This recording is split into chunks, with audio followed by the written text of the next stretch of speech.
Y ahora sí. Entonces, la litósfera es la capa externa de la Tierra que se comporta de forma rígida, y rígida en el sentido de, que es capaz de transmitir deformación por una gran longitud de onda. Es decir, si yo deformo en un punto, a través de la energía elástica se puede transferir esfuerzos por cientos de kilómetros, ¿ya? Obviamente la litósfera en su parte más somera se comporta de forma frágil, y en la parte más profunda se comporta de forma dúctil. Pero si lo vemos, pero eso en la escala pequeña, ¿ya? Eso es en, eh, en la corta longitud de onda, localmente. Pero si lo vemos como una gran esfera, una gran capa, se comporta efectivamente de forma elástica o de forma rígida. Y por eso hablamos de placas rígidas. Y la tectónica de placas dice que la litósfera está fragmentada en diferentes placas, y esas placas se desplazan entre sí, algunas convergen, algunas divergen, y otras tienen unas fallas transformantes que se desplazan en sentido contrario, como por ejemplo acá en Nazca, esta se mueve hacia el este y Antártica se mueve hacia, bueno, eso es relativo. A ver, un ejemplo mejor es las fallas transformantes clásicas. Aquí, por ejemplo, claro, Antártica, Nazca se mueve para acá y Antártica también, pero Nazca lo hace más rápido. Entonces hay una diferencia relativa. Ya, vamos a entrar en detalle de los bordes transformantes y divergentes y los convergentes. Ya, eh, ya vamos a ver eso. Antes de eso, hay que ver un poco cómo es la composición vertical de la Tierra. ¿Ya? Em, Desde el punto de vista químico o litológico o composicional, tenemos la siguiente clasificación. Tenemos el núcleo interno, el núcleo externo, tenemos el manto y la corteza. El núcleo interno tiene un diámetro de 1500 kilómetros, 1200 kilómetros, y corresponde a hierro sólido. ¿Ya? Hierro sólido. Es el núcleo interno de la Tierra. El núcleo externo es lo mismo, pero en vez de el hierro sólido está fundido. Ya, y eso se supo porque no se propagan las ondas S en el núcleo externo. El diámetro del núcleo externo es 2300 kilómetros. Y, bueno, las densidades del hierro sólido es bastantes. Lo más profundo está más, o sea, lo más pesado, lo más denso está más profundo. El hierro sólido tiene una densidad de 17 gramos por centímetro cúbico, mientras que el hierro fundido tiene una densidad menor de 12 gramos por centímetro cúbico. ¿Ya? Si ustedes suman el núcleo interno más el núcleo externo, les da la mitad del radio terrestre, aproximadamente 3500 kilómetros. ¿Ya? Eso sería como la mitad del radio de la Tierra. Después tenemos el manto, que es una gran capa, ¿ya? De, de un espesor de 2900 kilómetros, y corresponde a roca ultramáfica, rica en magnesio, como la peroditita, la dunita, y las densidades varían en su parte más profunda de 5,5 a su parte más somera 3,2 gramos por centímetro cúbico. Y finalmente tenemos la corteza, que es una capa bastante delgada.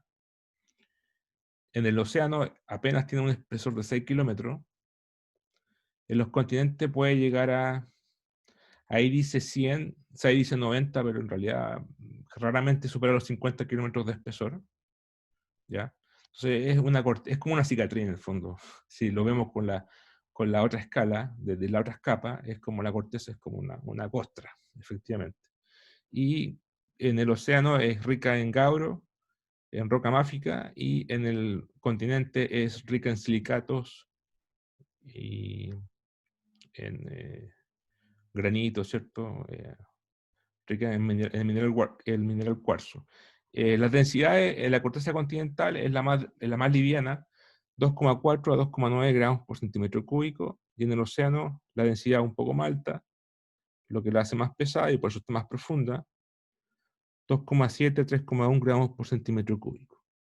Si sumamos todas las capas nos da un radio de 6.371 kilómetros, que es el radio terrestre. Esta es la clasificación química, es decir, composicional, meramente por los subcomponentes químicos.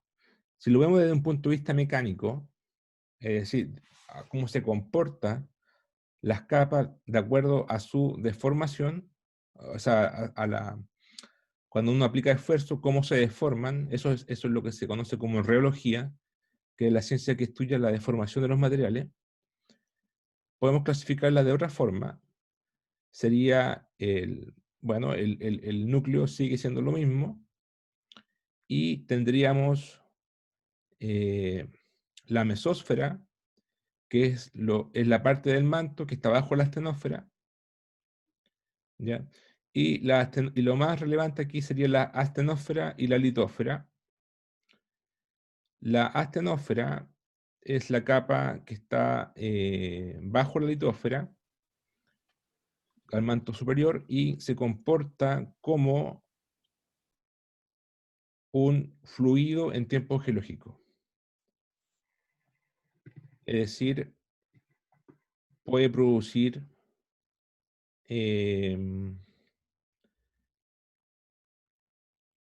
magmatismo, ¿cierto? Tiene una viscosidad, por eso se comporta como un fluido. Esa viscosidad es bastante alta, pero es suficiente para que fluya en tiempo geológico.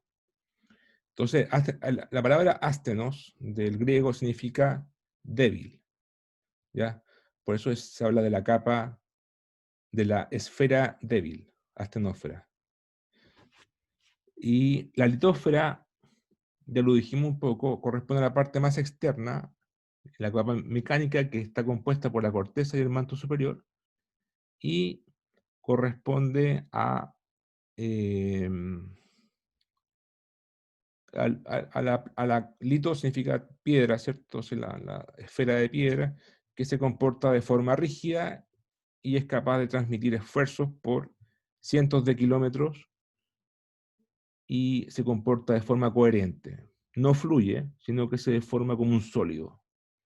A diferencia de la astenósfera, que en tiempos geológicos se deforma como un fluido, en tiempo humano o en tiempo de miles de años se comporta como un sólido, pero en tiempos geológicos se comporta como un fluido. ¿Ya? Entonces nosotros nos vamos a concentrar en la litósfera y un poco en la astenósfera en nuestro curso.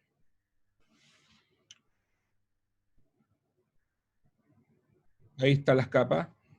Capas mecánicas terrestres: litósfera, esfera de piedra; astenósfera, esfera débil; mesósfera, esfera media, la capa intermedia entre la astenósfera y el núcleo; y el núcleo externo e interno. Bueno, ya dije lo que era la litósfera.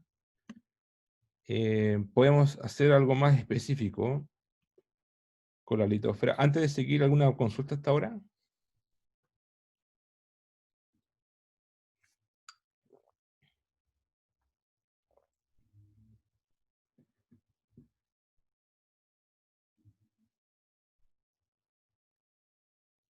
No por ahora. No por ahora, ¿ya? Entonces, la litósfera ya dije lo que era, pero seamos más específicos. La litósfera está compuesta por la corteza y la parte superior del manto. Eh, no necesariamente el manto superior completo, porque parte también es de la astenósfera, del manto superior.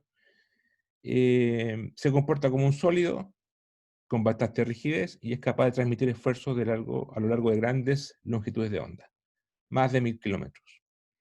Ya, y esto es para que lo recuerden. La base de la litósfera no corresponde a una transición química, no corresponde a un cambio de tipo de roca, como sí ocurre con la corteza y el manto, que pasa de roca cortical como gauro a piruitita. Eso es el mojo, ¿cierto? Pero eso es químico, petrológico. Desde el punto de vista reológico o mecánico, la base de la litósfera corresponde a una isoterma, y la isoterma es de los 1300 grados Celsius. Eso sería la base de la litósfera.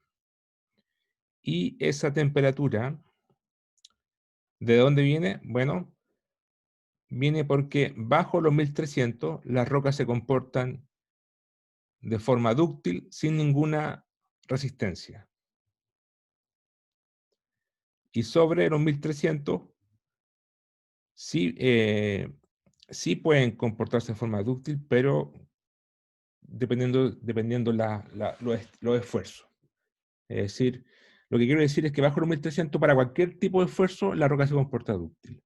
En cambio, si estamos a los 1200, por decir algo, 1200 grados Celsius, algunas rocas se van a comportar dúctil, pero solo a cierto nivel de esfuerzo.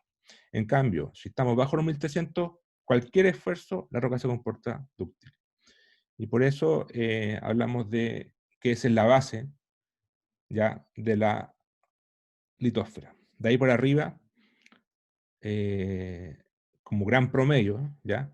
Las rocas se comportan como un todo, como una placa, se comporta de forma rígida y es capaz de transmitir esfuerzo por cientos de kilómetros y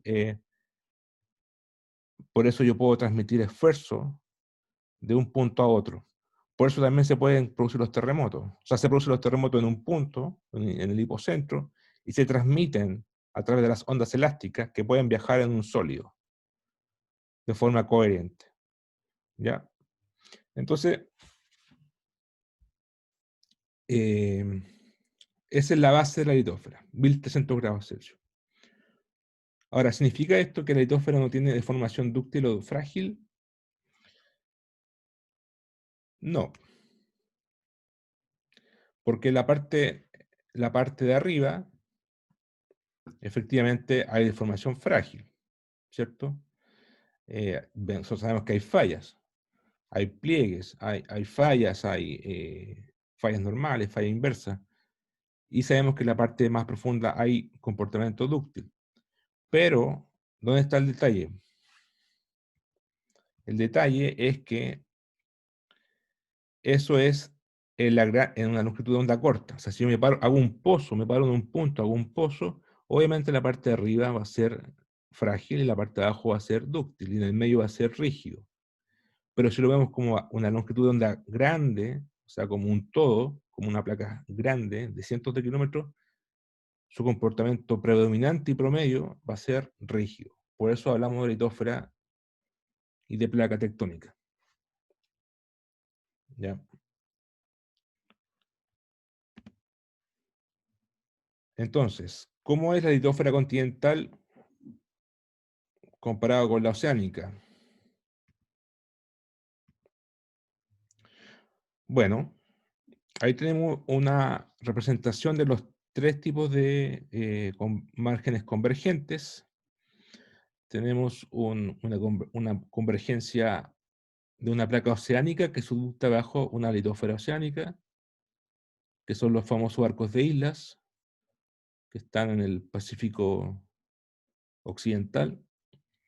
Tenemos un margen oceánico continental como el chileno, una placa oceánica subducta bajo una placa continental, y lo otro sería una colisión continental, en la cual una placa continental choca con otra placa continental.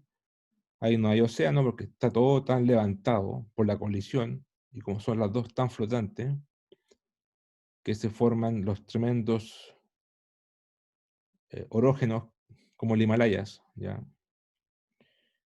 Y se habla ahí de convergencia o de colisión continental.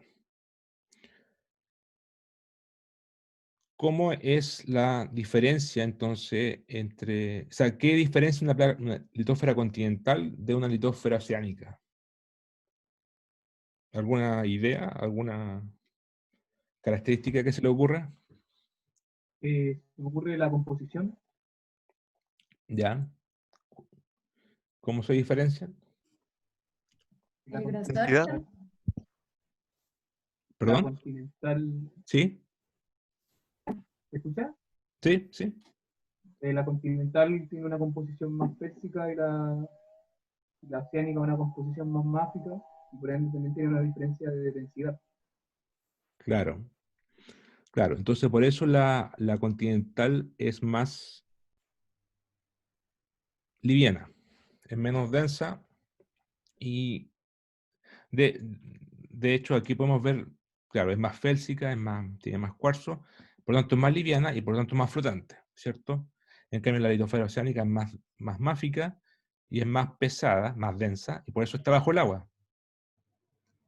Está bajo el agua porque es más pesada.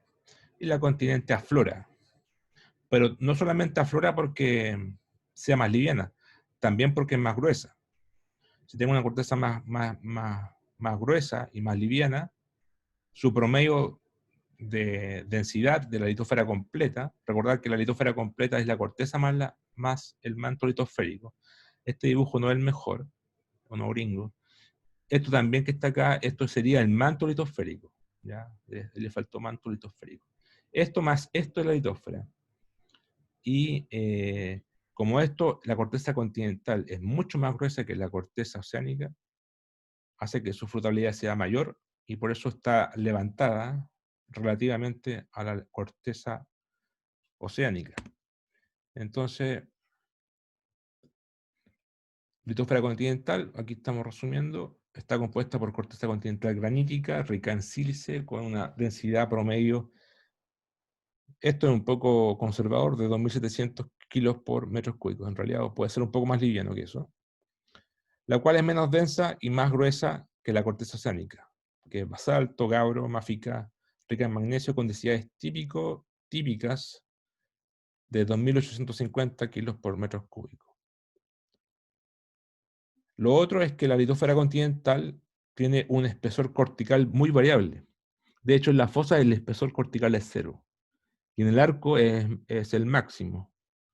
Ahí puede ser 50 kilómetros o hasta un poco más, dependiendo de la zona de subducción. Si sumamos la corteza continental más la litosfera continental, pueden alcanzar los 200 kilómetros de espesor. En el océano, el espesor de la litosfera varía. Varía dependiendo de si la placa es joven o la placa es vieja. Si la placa es vieja, ustedes pensarían que el espesor litosférico es mayor o menor.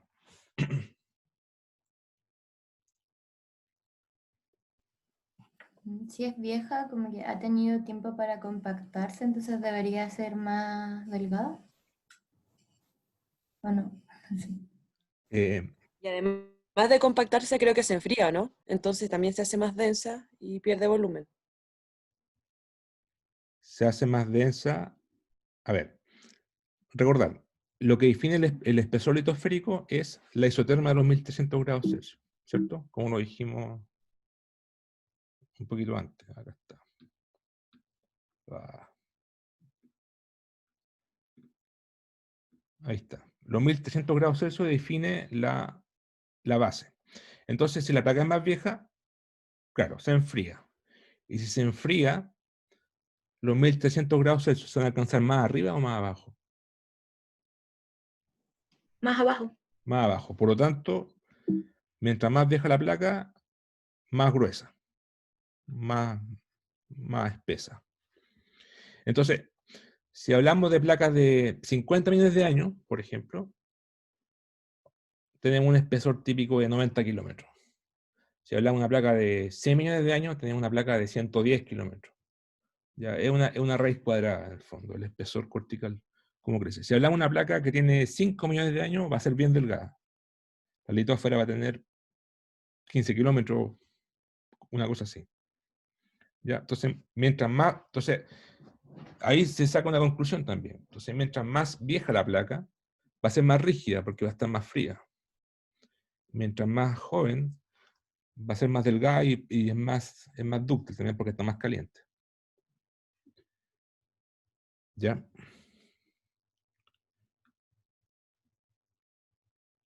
Bueno, sigamos. Ahí, de hecho, aquí lo muestro un poco.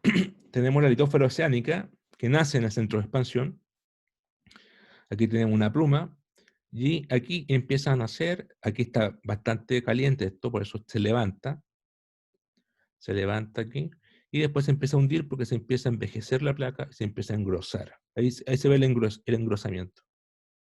Bueno, este es un cartoon, no es tan físicamente correcto, pero esa es la idea.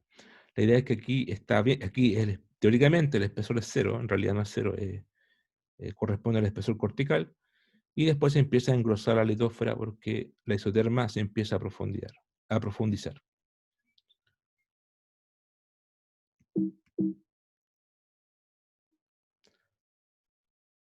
¿Por qué la litósfera oceánica es más joven que la litósfera continental? ¿De qué depende su espesor? Bueno, ya lo respondimos. Su espesor depende de la isoterma a los 1300 grados Celsius. ¿Por qué ocurre subsidencia al alejarse del centro de expansión? ¿Por qué la litósfera oceánica es más joven que la litósfera continental?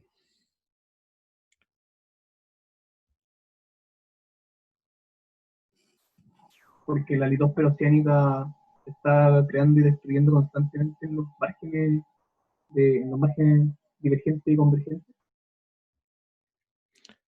Claro, exactamente, la litósfera oceánica está naciendo aquí tiene edad cero, aquí está naciendo, y aquí subducta, y claro, se destruye entre comillas, porque en realidad no se destruye, sino que se subducta, se mete por debajo, pero digamos lo que se puede mapear aquí hasta la fosa, esto va a ser mucho más joven de lo que está acá, porque lo de acá no se destruye, sino que, o no subducta, mejor dicho, se destruye sí por erosión, por erosión climática, por erosión glaciar, pero esto se mantiene aquí evolucionando, de hecho se engruesa, se levantan los arcos, se erodan, pero se envejece, evoluciona. Y de hecho, los arcos tienen edades, pueden alcanzar edades de bastantes cientos de millones de años. Y la litósfera oceánica subducta y se pierde.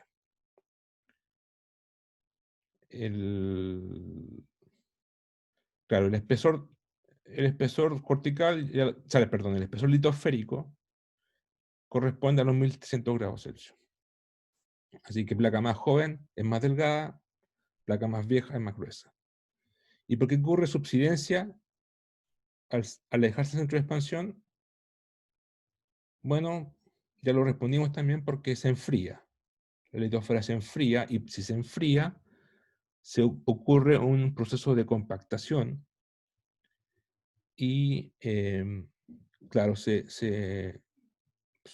por un metro cúbico se hace más denso y si se hace más denso se hace más pesado y si se hace más pesado se hunde. Y ahí se produce la subsidencia. Esa subsidencia se puede calcular, de hecho. Lo veremos después con el auxiliar, eso se puede calcular y corresponde a una raíz cuadrada también, cómo se profundiza el fondo oceánico. Aquí, esto me llama un poco como cultura general, saber los nombres de las placas tectónicas. Siempre se olvidan, son muchas placas. Bueno, yo me acuerdo obviamente de las que yo trabajo nomás, ¿cierto? Yo trabajo o las que trabaja uno. Los europeos trabajarán con otras placas y se acordarán de esas placas. Me acuerdo bueno, la placa más grande de todas, ustedes la pueden ver ahí. ¿Cuál es la placa más grande? De la Tierra.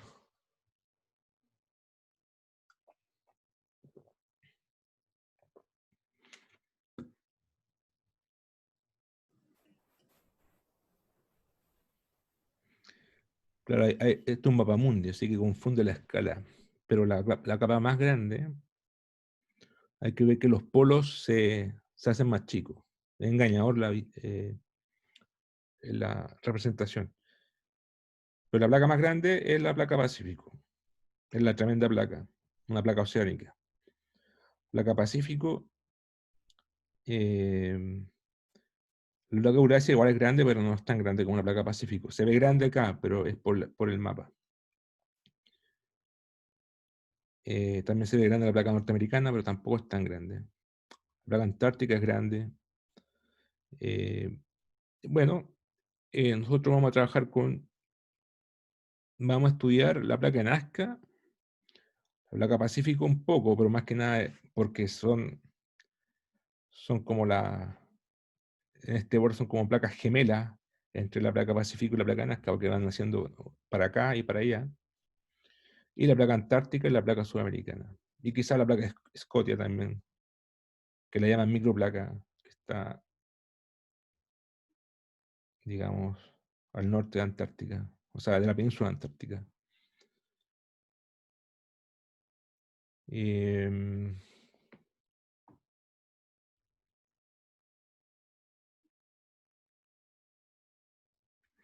bueno, a medida que las placas subductan, se destruyen, pero van naciendo en los centros de expansión, así que obviamente se conserva la superficie de la Tierra.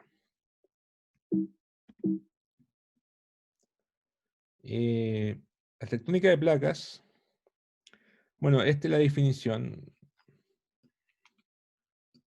Es el estudio de los movimientos relativos de las placas y sus consecuencias, lo cual permite, en particular, una interpretación dinámica reciente de estructuras geológicas de gran escala.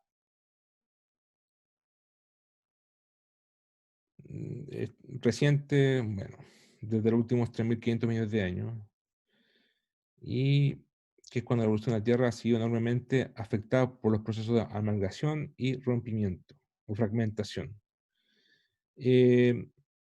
La velocidad a la que se desplazan las placas son, horizontalmente hablando, ¿cierto? Porque también hay alzamiento y subsidencia, pero desde el punto de vista de expansión de las placas, horizontalmente, es una velocidad que va entre los 0 y 200 milímetros por año, que es una velocidad a la cual crecen las uñas humanas. ¿Ya? Esta señora no sé cuántos años tendrá con esa uña así.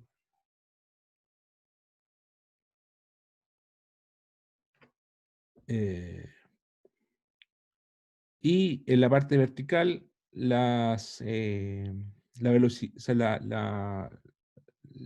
de alzamiento o de subsidencia es típicamente entre 0 y 10 milímetros por año. ¿Ya? Esas son las velocidades.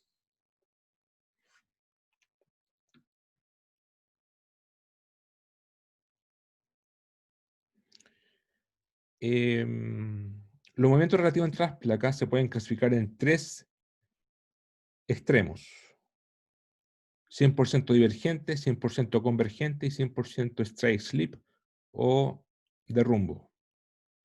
¿Ya? En divergencia tenemos los centros de expansión, por ejemplo, o donde las placas nacen. Una placa se desplaza hacia la izquierda, la otra a la derecha, en forma simétrica y se forman los centros de expansión. Y hay divergencia, y por lo tanto hay tensión. Y ahí es normal encontrar Horsen-Gravens y fallas normales. Hay divergencia y tensión. El otro extremo está la convergencia, y aquí tenemos compresión. Tenemos acortamiento, ¿cierto? Y fallas inversas de bajo ángulo. Y el otro extremo tenemos una straight slip, en el cual son fallas de rumbo, uno se mueve en sentido contrario y tenemos desplazamientos relativos entre sí. Obviamente, un margen puede ser, nunca es blanco y negro, sino que es una combinación de dos extremos. Entonces, si tenemos, por ejemplo, una combinación entre de rumbo y convergente, hablamos de transpresión. O si tenemos una transición de rumbo a una divergencia, hablamos de transtensión.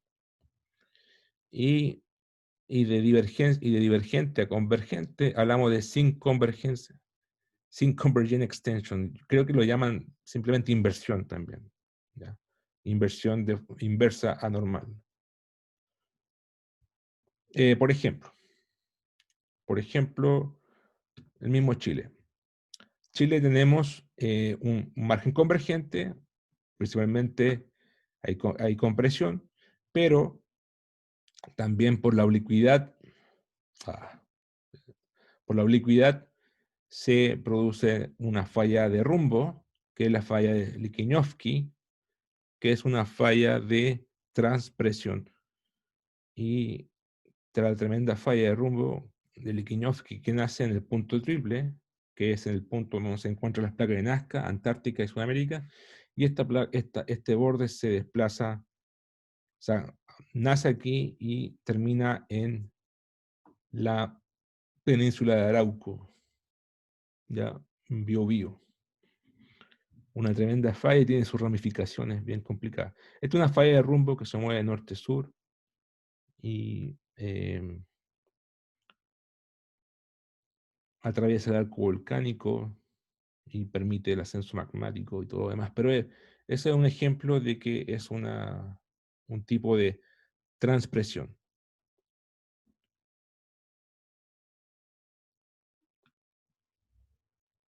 Bueno, en el margen chileno tenemos todos los tipos de fallas. Tenemos bordes divergentes.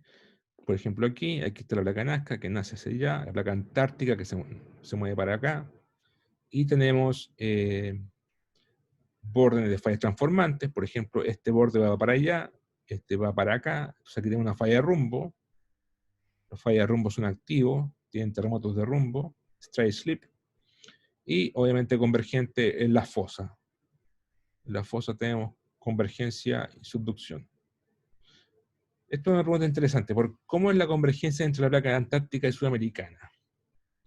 Entonces, yo le estoy diciendo, Nazca se mueve hacia el este, Antártica se mueve hacia el oeste, pero sin embargo hay subducción de Antártica bajo Sudamérica.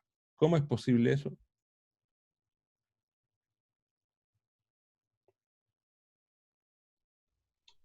¿Cómo, profe? No entendí la pregunta. Si ven la flecha ahí, ven que Nazca se mueve para el este y Antártica se mueve para el oeste, ¿cierto? Porque esto es divergente, ¿cierto? Este es un centro de expansión, el Chile Rise, esto es divergencia. Se mueve para acá, este se mueve para la derecha y este se mueve para la izquierda. Pero hay convergencia, hay subducción. Subducción, o sea, Nazca subducta bajo Sudamérica y Antártica subducta bajo Sudamérica. Entonces, ¿cómo es posible que Antártica subducte bajo Sudamérica si Antártica diverge con respecto a Nazca? Por el movimiento relativo, a pesar de que se esté moviendo en la misma dirección, Sudamérica se mueve más rápido que la otra placa. Exactamente. Claro, por eso confundo un poco. Estos son movimientos relativos, pero hay que tomar todos los elementos de la cinemática. Y Sudamérica efectivamente no está quieto. Sudamérica se desplaza bastante rápido, de hecho, hacia el este. Perdón, hacia el oeste. Sudamérica se mueve hacia el oeste. Entonces, de hecho, se mueve 3 veces más rápido Sudamérica hacia el este de lo que Antártica. A ver, espérense. Nazca se mueve hacia la derecha y Antártica hacia la izquierda. Nazca se desplaza con una velocidad de 6,67 kilómetros por millón de años. Y Antártica, eso es relativo, entre Nazca y Sudamérica. Y Antártica subducta bajo Sudamérica a una velocidad de 19 kilómetros por millón de años, o si quieren, 19 milímetros por año. 19 milímetros por año Antártica y Nazca 66. O sea, Nazca es como 3 veces más rápido que Antártica debido al vector que va para el este y este va para el oeste. Pero efectivamente, como Sudamérica es más rápido que Antártica, la atrapa, se puede ver así, la atrapa y la pasa a llevar y las cabalga. Entonces, Sudamérica cabalga en Antártica y por eso sí ocurre la subducción.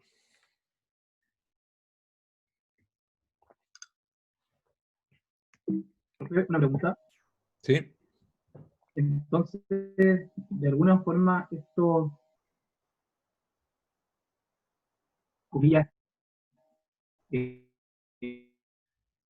eh, subcentros de expansión,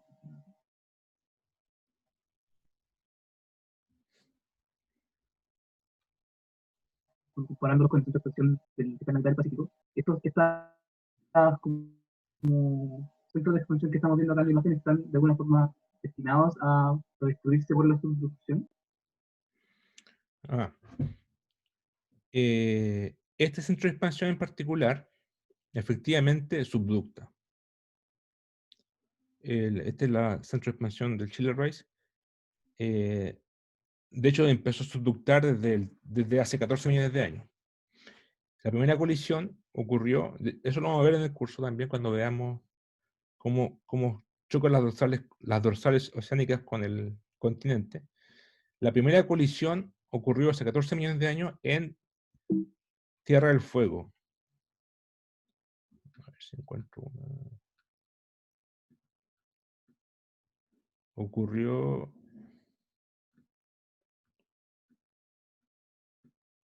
Va, un momento. Bueno, ocurrió en Tierra del Fuego, ¿cierto? En Magallanes. Y después ha ido migrando el punto triple hacia el norte, pero ya está subductado. De hecho, uno puede seguir esta traza acá y va por acá, por acá, por acá, por acá, por acá, bajo la subducción, o sea, en profundidad. ¿Ya? Entonces, efectivamente, Entonces, claro, un centro de expansión puede subductar. O sea, va subiendo en el fondo el punto triple. sí, va subiendo, va migrando hacia el norte.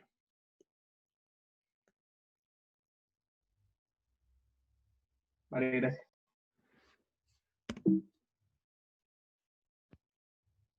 A ver.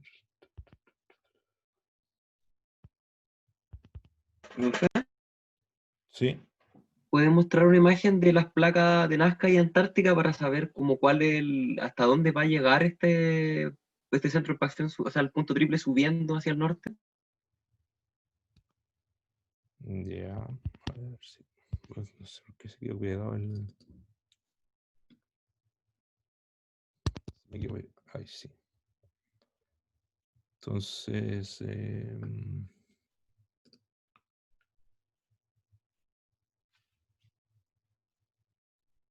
A ver si aquí sale.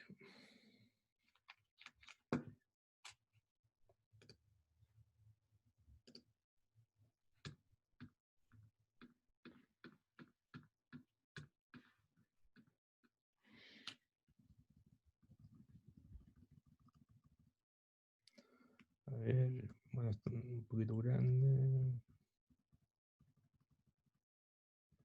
Ahí podría ser.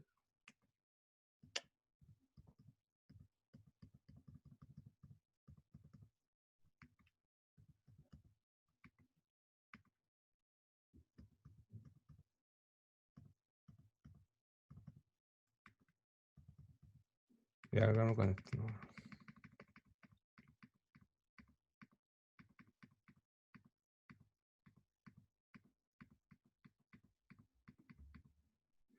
Ya, aquí. Aquí está el punto horrible, ¿cierto?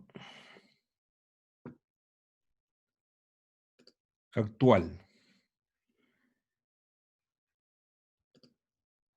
En realidad lo más fácil es mostrarte un paper, en realidad, mira. Acá hay un paper que hicimos con Maximovich el año 2012.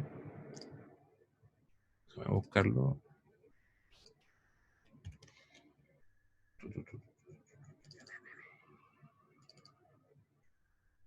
Maximovich 2012. Ya.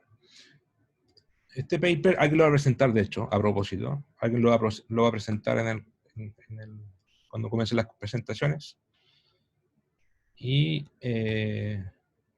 aquí está el punto triple actual. ¿Ya? Entonces, él hizo un modelo cinemático de las primeras colisiones y ¿Cómo va a ser la...? Bueno, en realidad faltó... Tú quieres ver lo que va a pasar en el futuro, ¿cierto? O lo que pasó en el Claro, pasado. hasta dónde va a llegar el punto triple. Por ejemplo, este es un modelo cinemático y esto, bueno, ya, ok, esto fue en el pasado, pero lo podemos proyectar al futuro. Este mapa, este es el punto triple actual, CTJ, Chile Triple Junction. Aquí, hace 13 millones de años, estaba subductando recién en Tierra del Fuego. Hace 9,3 estaba subductando acá a los 49 grados sur. Hace 5,9 millones de años estaba subductando acá a los 48. Actualmente está a los 46,5 en Península de Taitao. Entonces después podemos proyectar esto. Tenemos que como correr esta línea, Sudamérica tenemos que correrla hacia la izquierda lentamente y hacer la proyección en el futuro. Entonces este punto va a migrar, va a migrar, va a migrar y, y podríamos seguir por un par de decenas de millones de años más. Y claro, esto va, aquí está, va a migrar, va a migrar, va a migrar. Porque este es por ejemplo, en el corto plazo, o los próximos pocos de millones de años, este punto va a estar acá, ¿cierto? Va a estar acá. Y después tenemos que esperar que esto choque con esto y va a irse para allá, para allá. Y eventualmente podríamos llegar hasta bastante al norte. Hay que hacer el modelo, ¿ya? Pero en realidad eso es asumiendo que no pasa nada más en toda la Tierra. Y obviamente las placas también tienen sus propias geodinámicas en otras partes y eso puede producir efectos acá y puede que esa configuración se cambie, se pare o se modifique, ¿ya? Pero haciendo una proyección en los pares, no sé, pues, de 0 a 10 millones de años, debiese seguir subiendo, ¿no? En realidad hay que hacerlo, ¿eh? Pero la pregunta es sí, va a ir subiendo, subiendo, subiendo. De hecho, la figura de acá muestra todas los potenciales, aquí, todos los potenciales puntos de colisión. Va a chocar después, por ejemplo, todo este segmento va a colisionar acá. Después todo este segmento va a colisionar más acá. Después este segmento va a colisionar más acá. Y después va a faltar bastante tiempo para que todo esto colisione, porque aquí hay una gran zona de fractura o una falla de rumbo. ¿Ya? Pero eso asumiendo que, porque las otras placas, las vecinas de Nazca y Antártica, Sudamérica, también se mueven, entonces eso va a afectar después esto, ¿no? Aparte que también las placas se pueden fragmentar. ¿Ya? Así que no es una pregunta muy fácil de responder en el largo plazo. Pero en los próximos 10 millones de años, yo lo pondría por aquí. O sea, una cinemática así hasta por acá.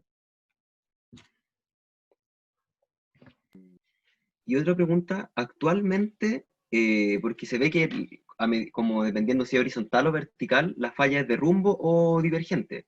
Sí, Actualmente, en el punto triple, ¿es una falla de rumbo o divergente la que está como entrando? divergente.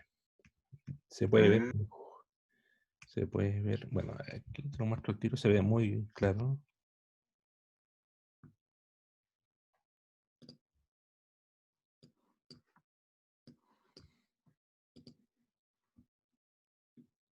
Aquí. Ahí está el centro de expansión y aquí también está el centro de expansión hasta por acá. Y este puntito que es el punto actual es divergente. Y acá está la falla de rumbo. Entonces cuando lleguemos hasta este punto, ahí va a empezar a hacer rumbo.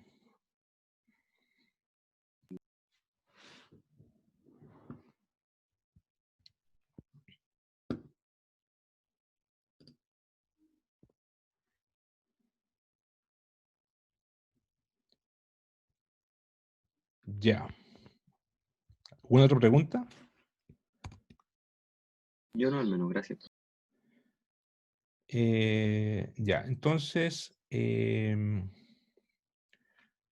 la Tierra, claro, si tomáramos con una regla y sumáramos todos los bordes divergentes de la Tierra, de toda la Tierra, da un largo de 60.000 kilómetros más o menos, de largo. Ahora, si tomamos el largo de todas las fosas, ya es una cosa geodésica, una cosa de medición, también da 60.000 kilómetros. Lo cual nos dice que conservación de masa, ¿cierto? O conservación de la superficie de la Tierra. Lo que nace se destruye. ¿Ya? Eso es un dato para que tengan. El largo de la fosa o el largo de los centros de expansión es 60.000 kilómetros, más o menos. Entonces, la pregunta otra, la nueva pregunta es, ¿qué produce el movimiento de las placas? ¿Cierto? ¿Por qué se mueven las placas? Y podríamos decirlo que son dos cosas.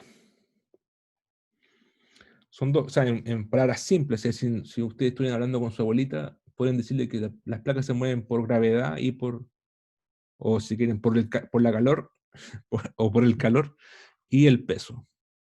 O por el calor y la gravedad. ¿Ya? Entonces, ¿la gravedad en qué sentido? La gravedad actuando en las variaciones de densidad dentro de la litosfera. Densificación y principalmente una de las más importantes, el slat pull. Slat pull. El slat pull es la fuerza que produce el peso de la litosfera que ya es subducto, que hace tirar el resto de la litosfera. Porque a medida que me alejo del centro de expansión, la litosfera se enfrió y se hizo más densa. Como se hizo más densa, yo la tiro. Tiro el slap. Y eso favorece que se mueva también, ¿cierto? Si tengo algo como una ancla, pueden verlo como un ancla, y esto lo tira, esto se va a mover. Ahora, por otra parte, esto está flotando en la astenósfera. ¿Ya? En la astenósfera. Y la astenósfera, y tenemos la pluma convectiva, asciende, tenemos el centro de expansión, aquí nace, aquí está caliente. Y se produce aquí una celda convectiva. Y aquí hay como un flujo que se desplaza hacia la izquierda y acá hacia la derecha. Y eso es la fuerza, y se transmite hacia la placa, y es lo que se conoce como Rich Push. ¿Ya? Entonces, el Rich Push empuja desde el centro de expansión la litosfera en forma divergente. Ahora, el slash push obviamente es más fuerte cerca del centro de expansión. ¿Por qué? Porque ahí está más caliente, ahí viene la pluma con toda su fuerza y empuja. Pero a medida que me alejo del centro de expansión, el reach push decrece, porque estoy lejos del centro de expansión. ¿Ya? ¿Y qué se hace más importante? Bueno, como estoy lejos del centro de expansión, la placa se hace más pesada, más densa, y el slat pull empieza a ser más importante, y por eso el slat pull es mucho mayor o mayor que el reach push.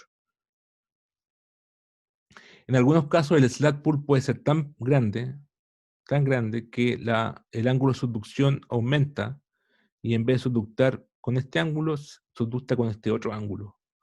Esto es lo que se conoce como rollback, que es como volverse hacia atrás, enrolarse. La litosfera se mueve, tiene este ángulo, y si se hace muy pesada de bastante tiempo, se hace más vertical. Entonces, en realidad el slat pull es más grande que el rest push. Y obviamente el ridge push cerca del centro de expansión es importante. ¿Ya? ¿Y cómo sabemos que realmente el slot pull es más grande que el ridge push? Bueno, obviamente una cosa es porque el ridge push es más fuerte aquí donde está la pluma y viene con más fuerza. Porque al final es una cosa de la pluma por una cosa de upwelling o por la celda convectiva, que es la convección, ¿cierto? Y después aquí se tira el flujo nomás. Pero aquí está la mayor contraste de gravedad, o perdón, contraste de densidad o contraste termal. Después se empieza a enfriar, y mientras más frío, se hace más denso esto, y es más importante el slot pull. El enfriamiento de la litosfera es como una raíz cuadrada también. Y los primeros 10 millones de años de vida de la litosfera son los más importantes. Después ya se enfrió y se comporta bastante coherente la litosfera.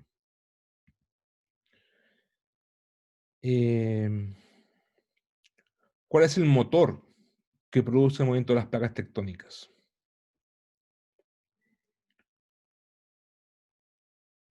¿Alguna idea? La convección del manto. La convección del manto.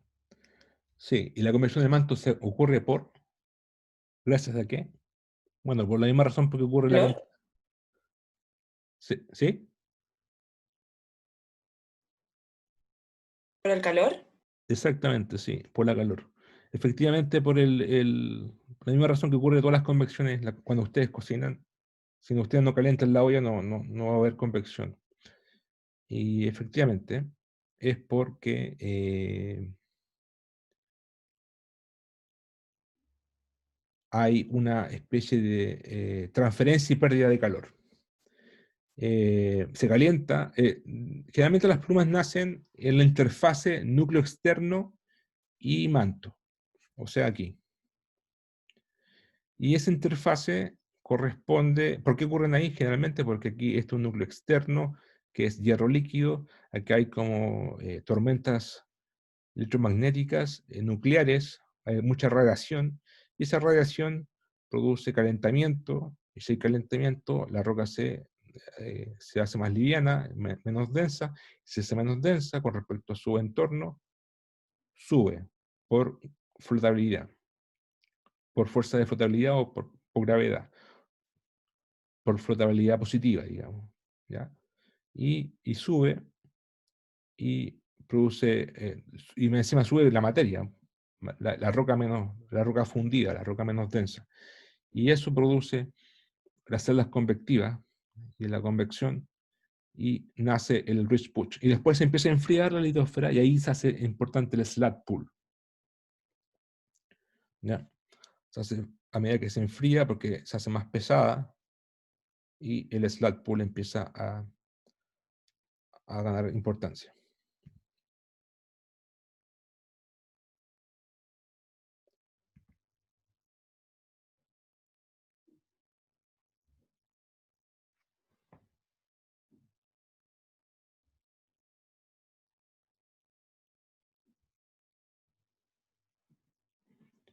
Ya.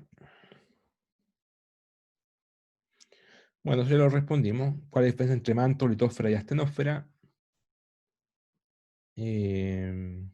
La transición de manto superior a manto inferior se hace por una discontinuidad química, que es la discontinuidad D.D, creo, que le llaman así, que es esta discontinuidad que está acá, que es una transición química que produce el proceso de la ecloglitización.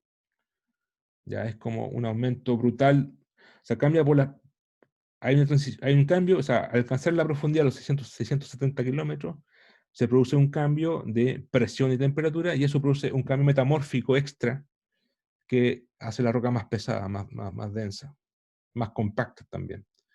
Y esa es la clasificación para separar el manto superior del manto inferior. ¿Ya? 670 kilómetros. Tenemos el manto superior y el manto inferior. ¿Ya? Entonces, el manto forma parte de la litosfera. El manto, recordar que es un concepto químico. ¿Ya? Entonces, el manto forma parte de la litosfera y la astenósfera. Por eso hay que especificar cuando hablamos de manto litosférico o de manto astenosférico. La mesósfera está abajo de la astenósfera, esfera media, y corresponde al manto inferior, generalmente. El, el,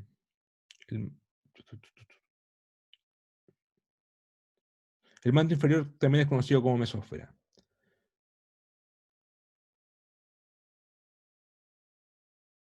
Ya, bueno, eso es para tenerlo en cuenta. El manto inferior, manto superior, la discontinuidad a los 670 kilómetros,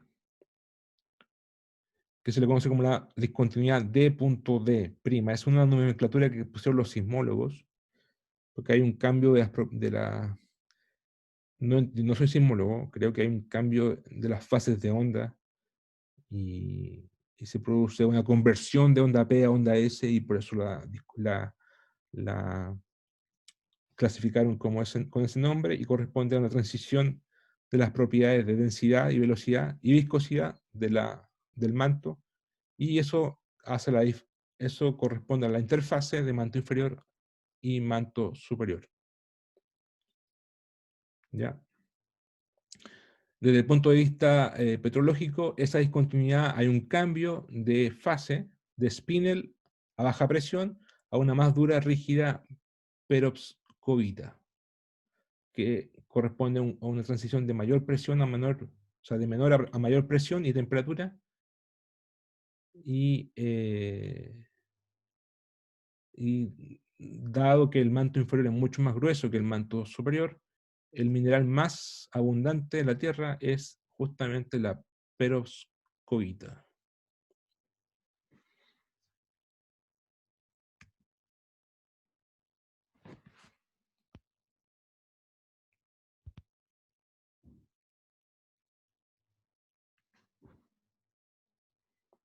Ya, a ver, yo creo que podemos dejarlo hasta acá por la clase de hoy día. Después, el martes, hablaría de los puntos calientes y empezaría a hablar de las fuerzas tectónicas y rápidamente entrar a la litosfera oceánica, ¿ya? A la morfología de la litosfera oceánica.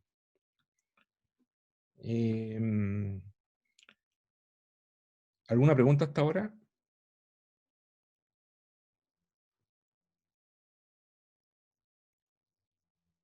¿Cómo se definía el rollback? Perdón. El rollback, bueno, lo vamos a ver en la próxima clase, pero el rollback se produce por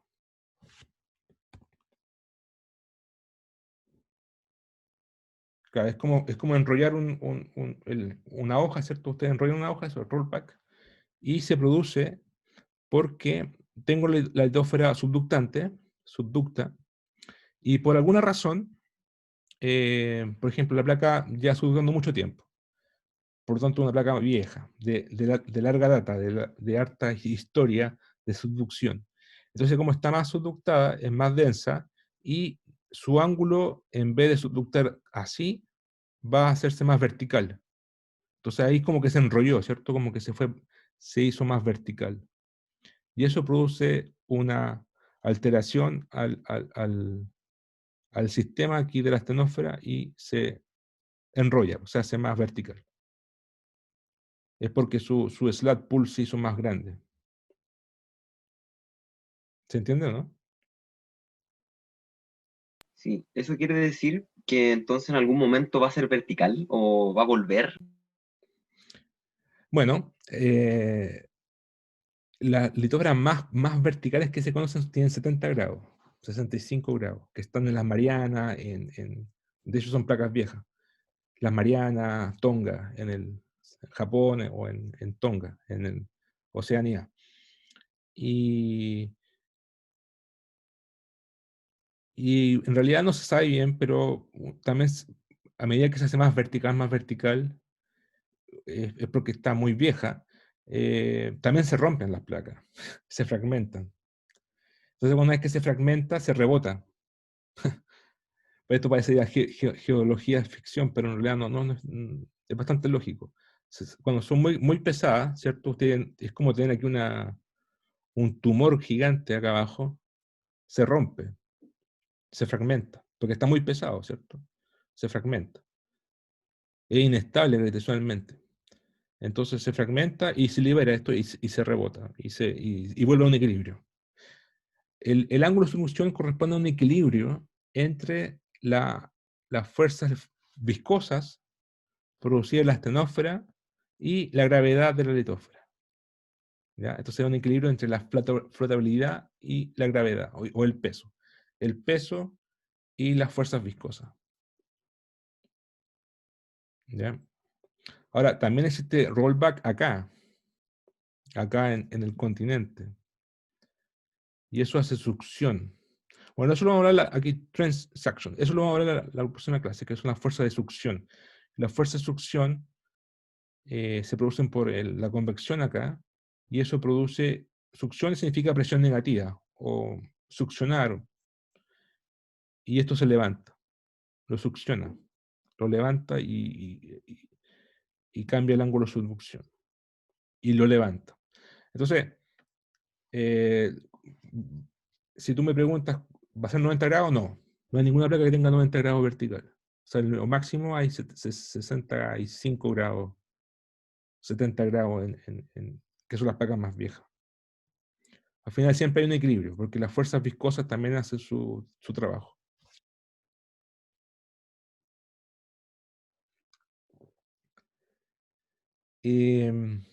Una pregunta, ¿ustedes han escuchado un rumor de paro de la Confech o algo así, o no? ¿Alguien me puede hacer un update, una actualización?